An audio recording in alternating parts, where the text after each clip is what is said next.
AKKAM nagaa jirtuu warri sichi uumamtan ilmaan namaa martuu warri qaroon keessan sichi dachee agartuu ardii irra jirruun warri bordhuunfattan warri nu booddeerraan gara addunyaa dhuftan AKKAM nagaa jirtuu naguma keessanii dhaloonni hegeree ilmaan jaarraa booda kanneen bordhuuftanii raajii argitan hooda AKKAM nagaa jirtuu baga nagaa taatan dhaloonni waan borii taajjabnoonni sammaa warreen sichi dhaaltan gosa gagaaf dammaa baga nagaa taatan garuu dirra ishee bal'aatti harkistee si waamtee gaafa dacheen kun jiruuf sinsimatte jireenya fooyyessuuf yeroo warraaqxan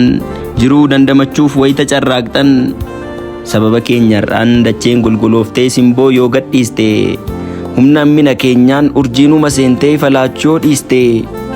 summii namni biifuun qilleensi faalamee biqiloota yoo gogan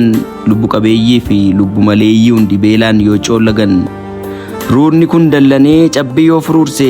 barbadaan azaabaa gurratti yoo sinuurse